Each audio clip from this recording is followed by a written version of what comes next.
Great. So we'll move on to our next speaker, and that is Mr. Selwyn Bailey, who is from the South African Maritime Safety Authority. Mr. Bailey started his career working on fishing vessels, so he is a fisher, and he became the skipper of deep-sea trawlers, as well as managing a fleet of inshore trawlers and acting as the manager of the deep-sea fleet in Cape Town. After working as a vessel surveyor, he was promoted to his current position as a fishing safety specialist, where he works to improve industry compliance with current regulations.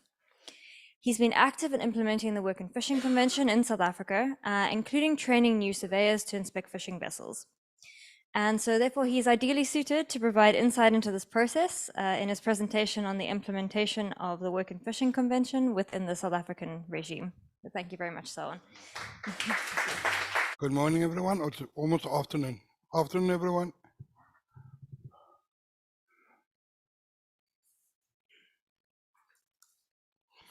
Okay, this slide is just to introduce myself. I've been at sea since 1983 and been involved with fishing vessels and fishing safety for the last 40 years. So before some of you were born, I've been at sea and as an inspector. So a little bit about IUU fishing. Some of the previous speakers have touched base on this. And so the main issues for South Africa when we're looking at these 4 pillars, the Port State Measures Agreement, the Cape Town Agreement, Work in Fishing, and SCCWF. We ratified all 4 pillars. So we were looking at what were the issues around IUU fishing. And it's normally associated with substandard construction and safety, poor living conditions, unsafe working conditions, and questionable fishing practices. And the 5th issue is insufficient manning. United Nations collaboration, the 3 United Nations agencies obviously collaborated, and they have 4 mandatory instruments, the instruments I just mentioned. And South Africa decided to ratify all 4 pillars. So the C188 we ratified in 2013. We implemented a flag state inspection regime from 2015 to 2016, and we carried out port state control inspections of foreign flag vessels in December 2017, a month after it entered into force internationally.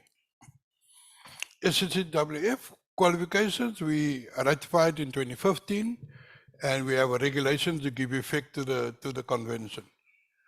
The Cape Town Agreement, giving effect to the Torremolinos Convention and Protocol. We ratified the Cape Town Agreement in 2012, and we have 2 sets of regulations to give effect to the Cape Town Agreement, and that will be promulgated by the end of October. No, hang on. Will be promulgated by the 14th of October for public comment, so we expect it to be in force in South Africa by the end of the year. The 2 sets of regulations that give effect to the Cape Town Agreement. And we are party to your Port State Measures Agreement 2016, we became a party. A little bit about the South African industry, fishing industry. Just over 1,000 over 25 gross tons, over 24 meter commercial vessels. 262 is the figure that we, obviously when we ratify, you have to deposit your number of vessels over 24, 262. And we have a huge small commercial vessel industry. 27,000 small commercial vessels in South Africa, of which close to 4,000 are commercial fishing vessels.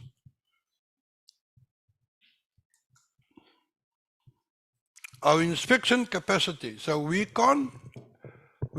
employ about 40 permanent inspectors, surveyors, and most of them are ex-class 1 maritime masters or chief engineers. And we also employ 5 ex-skippers, ex-fishing skippers as specialist inspectors. So those 40 surveyors and inspectors can't get to 27,000 small vessels.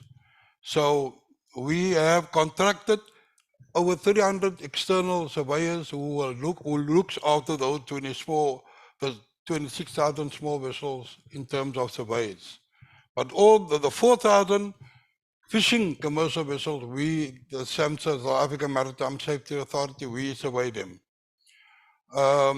We have about 18,000 vessels into our port annually, and of that number of vessels in South Africa, the 1,229 are registered South African vessels, which includes the 262 fishing vessels over 24 meters.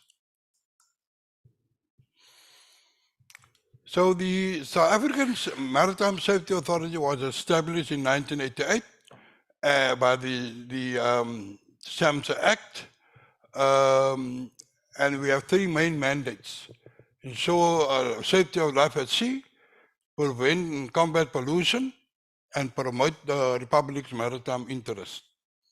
We report into the Ministry of Transport, and we the appointed competent authority in terms of the Working Fishing Convention, reporting into the Ministry of Labour. So in terms of our flag state regime, the implementation of a flag state regime that I was talking about is that we predominantly use checklists. Now, we have a problem opening up the links, but we will share the documents with the participants.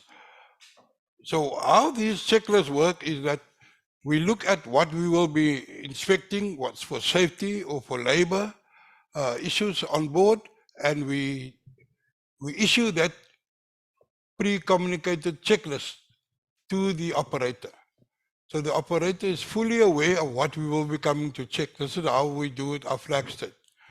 And then there's an expectation that the operator goes through the checklist and tick off levels of compliance. So either they comply with certain of the items we were checking, like crew accommodation, food on board, safety management system. And if they have a problem during the pre-check, they indicate such on the checklist. So when the inspector comes on board, there's a communication in the bridge between the master and the inspector, and they go through the checklist to see that the company has completed the checklist or picked up problem areas in the checklist. And then we do the full inspection in terms of the checklist.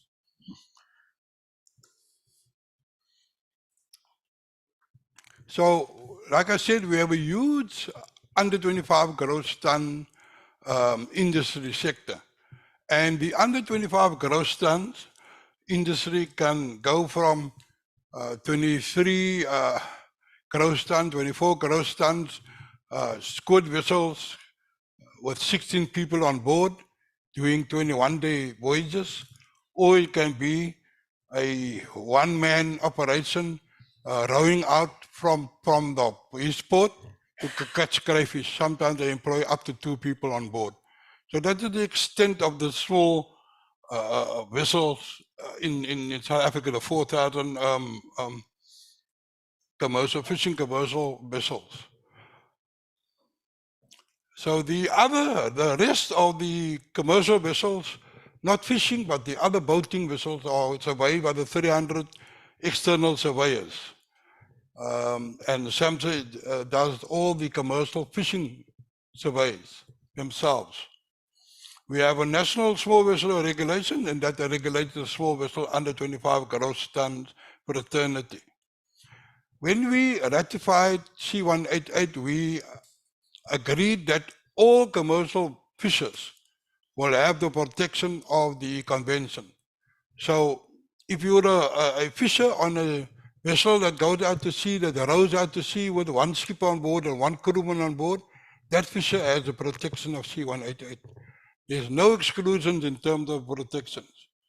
So to give the owner, operator, or skipper the opportunity to comply, normally a guy rowing out with a boat doesn't have an office where you can sit down and articulate a contract. So we came up for those vessels under 25 gross tons, and not the deck ones, but the undeck ones. We came up with a one-page contract where most of the requirements of workers' agreements is on this one-page contract. And these guys normally, they employ 1-2 guys. He may employ the same people every day when he goes to sea, or he may employ different people on different days. So it's easy for him to fill in a one-page contract, but our requirement is that anyone at sea or going to sea has the protection of a contract, which the one-page. That's also one of the links that we will share afterwards. This I stole from the ILO presentation, from Christine's presentation, I think, Brent. This is what the C188 looks at: aids, medical examinations, manning hours of rest, payment of fishes, repatriation, accommodation, food, water, occupational health and safety, and we have given effect to all of these issues. We do have a few regulations that's in draft, and I'll discuss the drafts when I get to that section. So we almost there. We're not 100% there, but we're almost there in terms of giving full effect to C188. The current regulations that we are using for some of the requirements are old, outdated regulations written in 1968, which we have now modernized, waiting for promulgation. But the use of those regulations is substantially equivalent to the requirements of C188. So we can say we're 90% there in giving full effect to C188. So in South Africa, we do not really have a lot of labor abuses. So our inspectors do not really have background and experience of picking up forced labor indicators, because of the nature of the relationship between government, the workers, and the employers, which is prompted by our South African Constitution, which in line with the ILO's decent work mandate, is that we have a section in our Constitution that says that everyone has a right to fair labor practices, everyone has a right to be involved in the union activities, and everyone has a right to strike. So when we looked at the Working Fishing Convention, our mandate in our Constitution to look after our workers prompted us to ratify and implement the Working Fishing Convention. This is the global ratification so far. I don't know if any more has joined, Brant.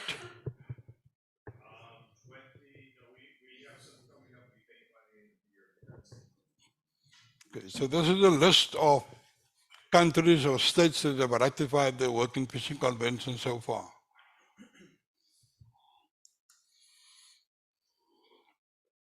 So our roadmap, South Africa's roadmap to implementation, to ratification and implementation of C188, we ratified the convention in 2013. The convention was adopted in 2007. So we started consultations with our social partners as far back from 2012. We warned them about what was coming, we warned them of the changes, but we gave them the opportunity to engage on those changes. We completed the gap analysis of where we were ready to implement the articles and where we were not ready. And there we identified gaps. We amended the Merchant Shipping Act, sections of the Merchant Shipping Act in 2015 to give effect to the Working Fishing Convention. There was some missing local legislation when we did the gap analysis. One of the issues was that we do have medical examinations, but only for over 25 gross ton vessels. And like I said before, we have decided that there's no fisher will be excluded from the protection of C188. So we had a missing link where there was no regulation for medical examinations of fishers working on under 25 gross ton vessels. So we drafted the regulations called the Small Vessel Medical Examination Regulations. We're waiting for promulgation. Another one was Article 34 that says that the fisher must enjoy the same social security measures that the normal worker shore enjoys. We do not have seafarer insurance regulations. So what we have done, we promulgated regulations in line with what the normal worker shore in South Africa is covered by the Workmen's Compensation Act, where there is a death benefit and there are benefits for disability, temporary disabilities. So we wrote a regulation that mirrors the payments and the payouts and the coverage of the Workmen's Compensation Act, and it's called the Seafarer Insurance Regulations. We are awaiting promulgation, but the practice in South Africa is that almost 80% of our workers, of our fishers, are already covered by their sectors under the Workmen's Compensation Act. So the 20% of the fishers that are not covered sits in our small vessels. They work on board the small vessels. So in the last 6 years, we have lost 17 fishers off small vessels. 17 in the last 6 years. And most of them breadwinners, obviously, working on small vessels with no insurance, no social security, left nothing behind.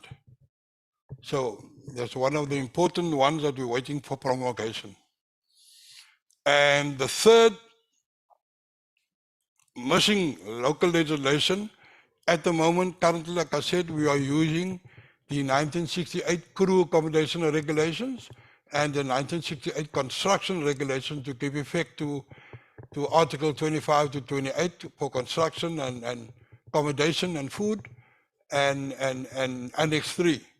So when the Cape Town Agreement is promulgated in South Africa by the end of this year, we will give full effect to those 4 articles and the Annex 3. So like I said, we are almost there, not 100%, but we are almost there. So by November 2016, the 10th state ratified the Working Fishing Convention. A year later, it entered into force, November 2017. By then, we have implemented this flag state inspection regime, whereby our 22 fishing sectors complies with the requirements of Working Fishing Convention. Then we obviously were ready to do port-side control inspections. So November 2017, we carried out, to December 2017, a month after it entered into force globally, we carried out the first port-side control inspection of a Japanese flag fishing vessel. Now, in South Africa, we have Taiwanese, Chinese, and Japanese vessels that operate in and out of our ports. So the easiest one that we were communicating with were the Japanese, because the Japanese have local agents. So what we've done there, we communicate with the local agents, and we made them aware of the requirements of C188.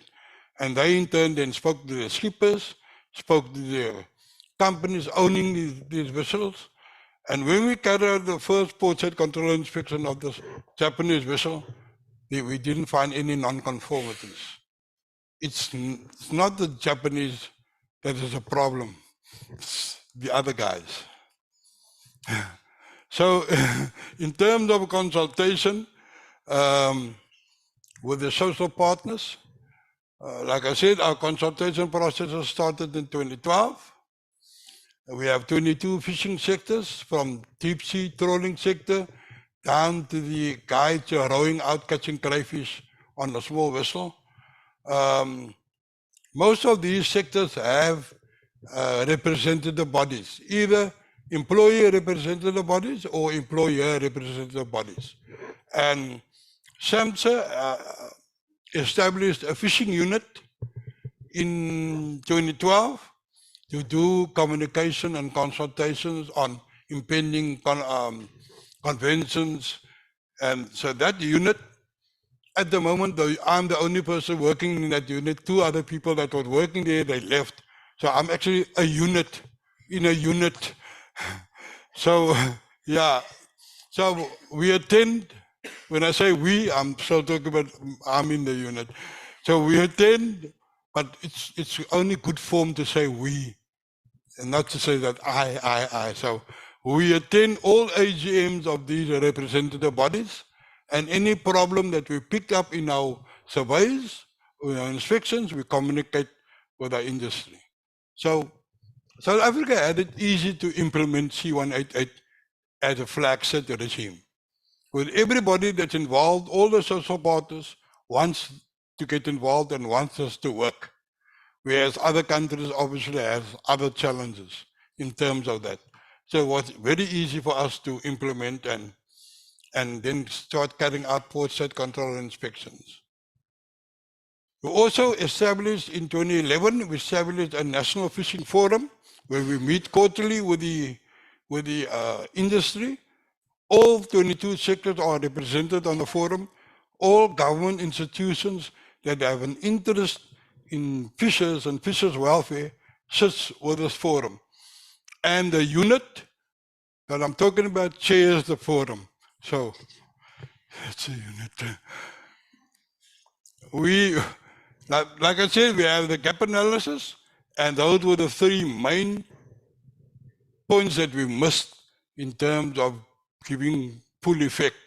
The construction, the captain agreement, seafarer insurance regulations, and small vessel medical regulations. So currently, a huge part of our couple of thousand persons working on under 25 gross ton vessels do not go through any medical examination before proceeding to sea.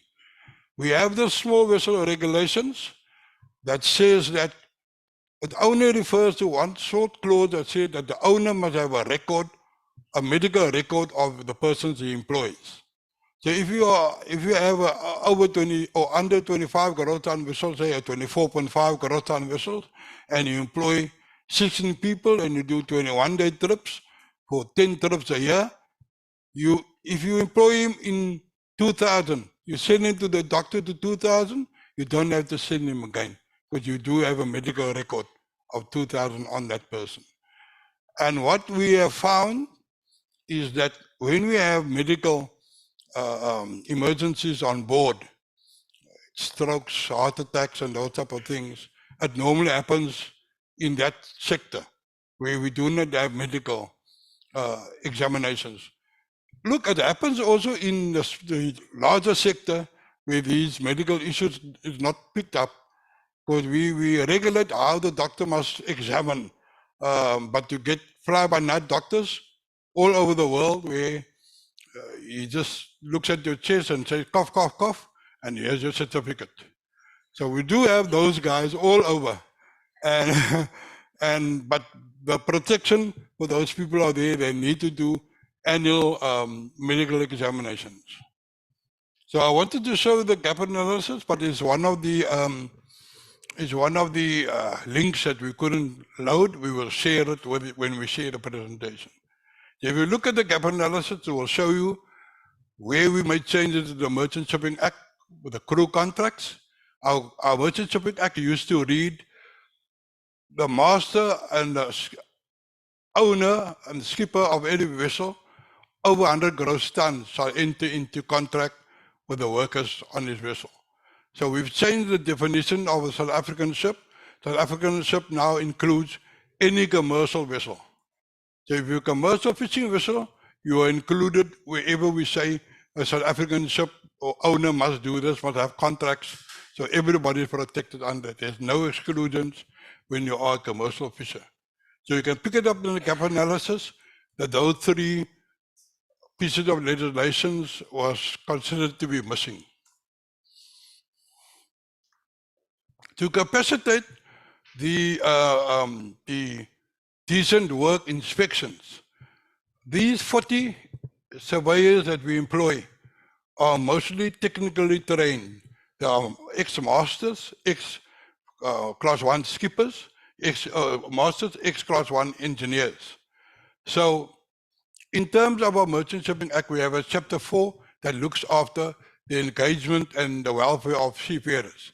And under that chapter 4, we were doing inspections on safety systems, we were doing inspections on the food, we were doing inspections on the water quality, they were doing inspections on accommodation issues, ventilation, and everything else that sits in the Annex 3 of the Convention. So these technically trained inspectors were already doing a big part of the requirements of C188 as part of their daily work. So all that we had to do was to train them on the labor issues, how to read crew contracts, what to expect from the contracts. So we have trained all of them to be labor inspectors as well. So in this checklist that I mentioned before, in 2016, we added the C188 labor issues as part of the inspection. So every annual inspection of every commercial fishing vessel, they are inspected with C188 compliance.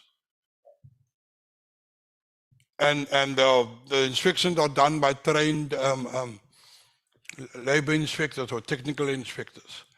The 5 ex-fishing skippers, they are our specialist posted control inspectors under C188. And in May 2018, we detained a vessel under C188. There was a big noise, Brand. The big noise by the ILO on the first detention.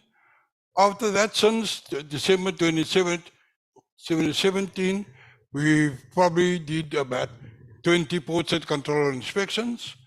And in July 2022, this year, we had a joint training session with the ILO on forced labor indicators. So like I said, the background of South African fishers or seamen or technically trained surveyors is such that they do not have a lot of experience in forced labor issues in South Africa. So for them to board a foreign flag fishing vessel, they needed to be trained on the forced labor indicators, which we did this training with those 12 of our inspectors in July 2022. A month later, one of those inspectors jumped on board a foreign flag vessel in Durban, the port of Durban, and he found some forced labor indicators on board there, crew contracts, there were double contracts, people were still working on board even though after the contracts has expired, long working hours, no record of rest periods. We even found an injured man on board the vessel. We had no medical treatment at all. And we sent the man to hospital, and he was hospitalized for 6 days, treated and discharged. But we detained that vessel for 14 days.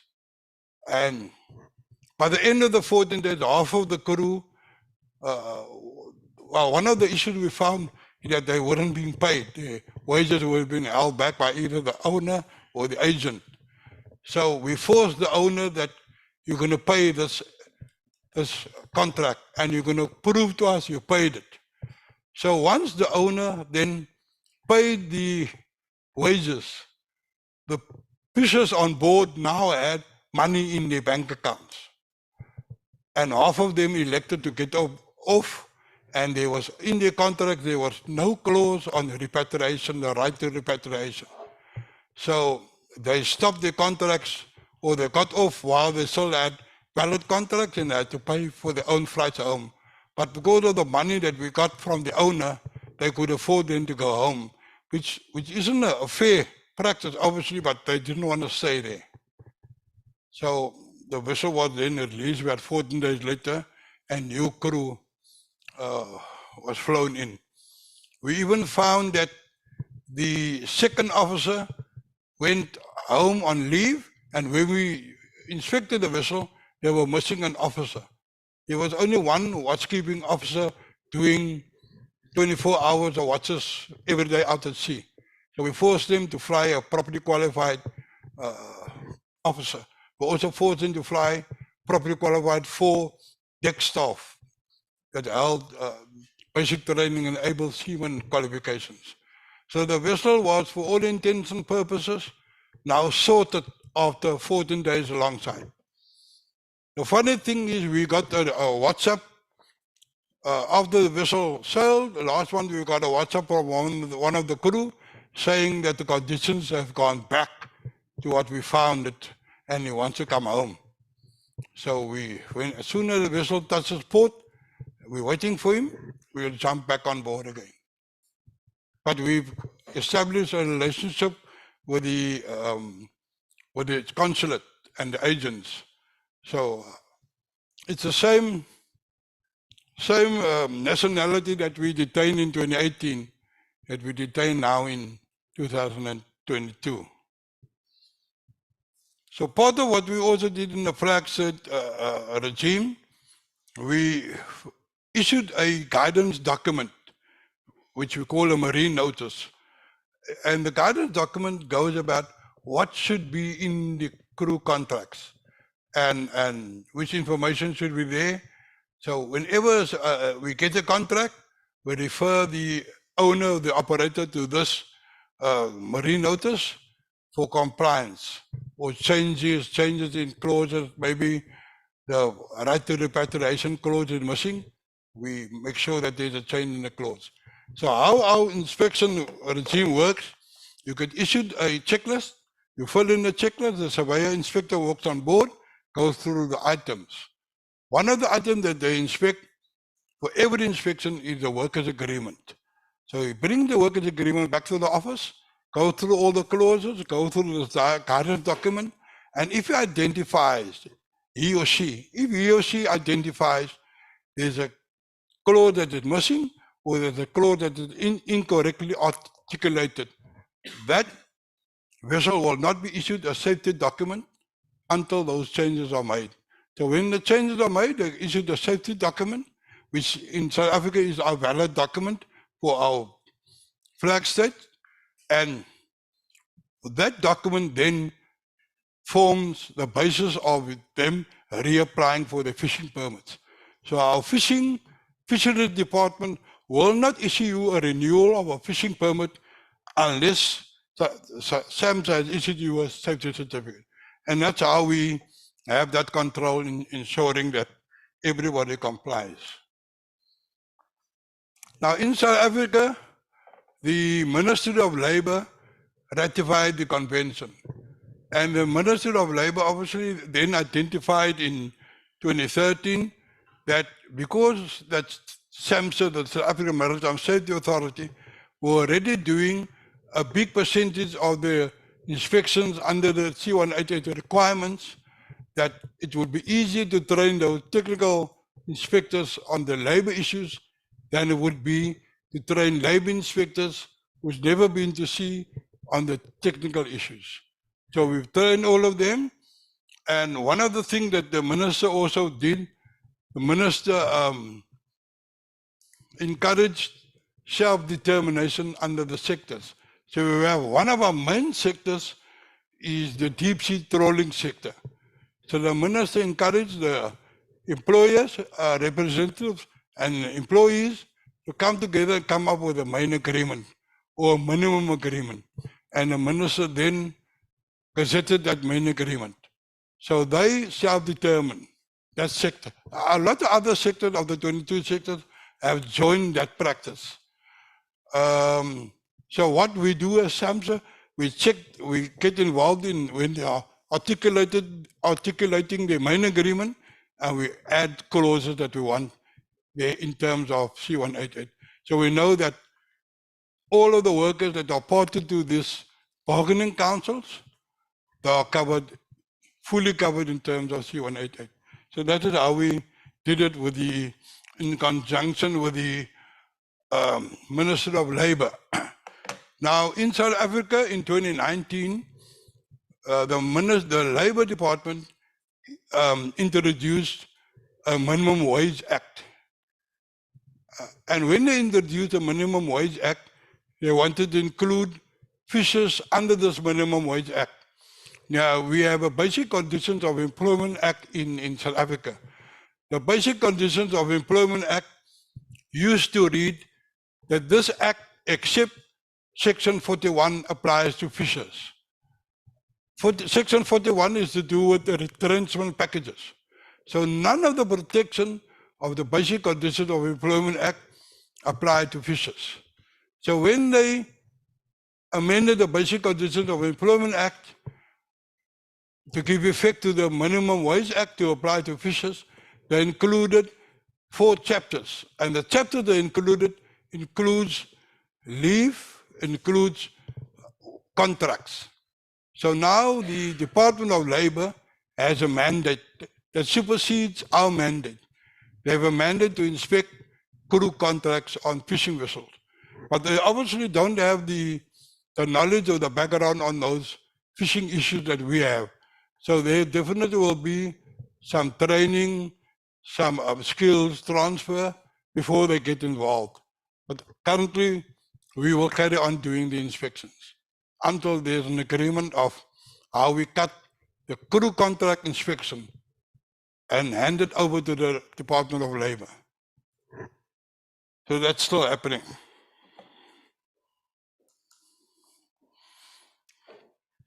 Also, because South Africa was at the forefront of C188 implementation, we got a lot of requests from other states to show them how we done it and what methods we introduced to give full effect to C188. So in 2019, we hosted Southeast Asia countries, Indonesia, the Philippines, and Thailand, and we showed them, we took them through a whole host of the mini or the longer version of what I've just presented now. And we took them to our vessels, we did mock inspections, we took them to our boat building facilities to do those inspections on construction. And I'm happy to say that after that visit, Thailand went home and ratified the convention. I'm not saying that South Africa did it, but we did help. Yeah, thank you. And we also assisted the training of Namibian labor inspectors, because Namibian made a determination that their labor inspectors will do the inspections. And these guys, we took them through the whole thing, and we took them to inspect a vessel for the first time in their life. They went on board a fishing vessel. So there's still some work that needs to be done. The good thing about Namibia is that a week ago, they arrested 2 foreign flag fishing vessels, found a lot of labor abuses on board, forced labor indicators, and like I've said, and there's now an investigation. Those vessels will probably be impounded, and it's definitely Chinese vessels, 2 of them, fishing under Namibian permits with Namibian partners. So Namibia is doing some very good work, but we still need to properly train the labor inspectors. And then, like I said, in July 2022, because South Africa identified that our inspectors does not have all of that knowledge to pick up forced labor indicators. Because the vessel that we detained in May 2018, we detained the vessel under safety issues, but we also detained the vessel under labor issues, C188. And when we were in Bali, I think in 2019, Brand, I learned that of those crew, after we released the vessel, and when the crew got back to Indonesia, they reported labor abuses on board that South African inspectors didn't pick up. And that's where we identified we needed help in terms, we're not that good, we are very good, but we're not that good. We need help to train our inspectors on forced labor indicators. And we did that in July 2022. The ILO came, some of the people came on Zoom from Geneva, and we trained officials from SAMSA, we trained officials from the Department of Labor, we trained officials from the Border Control, the Fisheries Department on forced labor indicators. And like I said, the one person that attended this, he attended a C188 portrait control training a week before this workshop. He attended the workshop and he went back home to Durban, and the first foreign flag vessel he saw, he jumped on board and detained the vessel for 14 days. So he did good. So in terms of almost there, in terms of portrait control measures, we have a fleet of Japanese, Taiwanese, and Chinese flag vessels that operate in and out of our ports. We have about, on any given month, we have about 400 of them calling into our ports. So there's an opportunity to do a whole lot of inspections in terms of C188 and in terms of port safety measures control. Now this vessel that we detained in Durban, I called the Fisheries Department and asked them to get involved in terms of the port safety measures agreement, and they did get involved. So they also jumped on board and did an inspection. And unofficially, the report was they found nothing untoward, but they did find a species on board that the people didn't have a license to catch. And they want to come back to me on that species, which could be shark fins, or I don't know what it was. But they haven't come back with that feedback. But so you do get involved with the Fisheries Department, because they are the focal point for port safety measures control.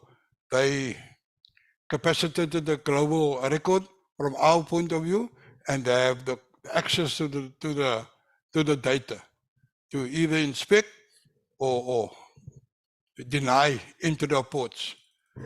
And we partner with them when they want to pick up more things. If they picked up 2-3 things, but they want action, then we go on and we supplement their action with C188 inspection. Because normally we know the two things go hand in hand. And then there's a C188 checklist that we came up with, based on the same principle of the checklist that we do for our inspections. And that will also be shared. Like I said, since November, we carried out a whole host of port safety control inspection. May 2018, we detained, and then in August 2022, we detained. This was the port safety inspection of the Japanese vessel in December 2017. Some pictures of the skipper showing his medical equipment that's expired. And we got him to replace those medical equipment. So, last few slides, I just want to mention the other 4 pillars. We ratified the Cape Town Agreement in 2012, and we wrote 2 sets of regulations. SAMSA reviewed the regulations in May and June, and we found the regulations does give effect to Annex 3, and it is in line with the convention. And what we will do, we will publish on the 14th of October. In this week, we will publish for public comment the 2 regulations. And in that 30-day public comment period, we will go to industry and we will workshop so that they know what they need to read into the regulation and what they need to maybe comment on. So we'll try to assist them in there. But by the end of the year, we'll have those regulations. In 2017, we hosted African countries as part of the IMO's visit. They were doing speaking to Anglophone countries in Africa and in Europe on the Cape Town Agreement and why they need to ratify. So that was part of the project that we had ongoing. So we met in 2017 in Cape Town, and we did that. I wanted to play this video, but I'll share it with the links. It's a video of my ex-boss talking on the Cape Town Agreement. SCWF, we ratified in 2015. We wrote the regulations in 2013 to give effect to SCWF. We reviewed that and amended those regulations in 2021. And all vessels over 25 gross tons are issued with safe manning documents. So there are regulations that gives effect to SCWF. The last one that we became party in June 2016 to the Port State Measures Agreement, and our Department of Forestry and Fisheries are the focal point, and they carry out inspections.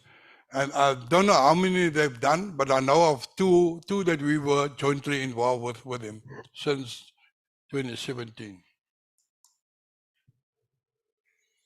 I won't speak too much about Port State Measures Agreement. You said enough about it, but those are the South African issues. The last thing is that in 1996 to 2000, we recorded 31 fishing deaths in South Africa every year. We introduced safety initiatives to try to reduce those fatalities. We have now reduced those fatalities to under 10 a year, 4, 5, 6, 7 a year. And during that 4, 5, 6 every year, we had 3 major incidences. We had in 2008, a squad vessel went down in bad weather, 14 lives lost. In 2015, a trawler went down off Cape Town, 13 lives lost. And in 2017, the Marathon went down under the same circumstances that the Kingfisher went down in 2018 in the exact same position, and 9 lives lost. Other than those main incidents, our safety measures we introduced had brought the loss of lives down to 4, 5, 6, 7 a year from 31 average annually in 2002. So some of the things that we introduced was safety familiarization, became compulsory in 2022. That means that no one goes to sea without attending a class on safety and survival first. We wrote maritime occupational safety regulations that gives effect to Article 8 of the Convention and Article 30 and 31 in terms of a safety management system. And what we do is that we audit, we go and check the compliance of fishing companies. Every 3 months, we audit them for compliance under that regulation. Then we have regular safety seminars and workshops. We also have an annual fishing in Daba where we invite all of the fishing sectors into one room and we talk about fishing challenges. And then, like I said, the SAMHSA unit chairs the National Fishing Forum, and we attend all AGMs of all sectors. Part of what we try to do to reduce fatalities, we train skippers and chief engineers on fishing vessels and fleet operation managers on the SAMHSA, the way that SAMHSA will investigate a casualty inspection, to make them aware of how to do it, and then obviously for them to introduce procedures to reduce serious injuries and deaths. And we publish notices on incidents and lessons learned, so the rest of the industry can learn from other mistakes and not repeat it again. That is my presentation. Any questions? Thank you. Any questions? We are cutting into lunch quite a bit, so perhaps with your permission, Selwyn, we could save the questions for the panel at the end of the day. Yes. Yeah. Okay, great. Thank you so much. Bye, Donkey. Yeah, a really great example of the effective implementation of C188 in a developing country. So thank you so much, Selwyn.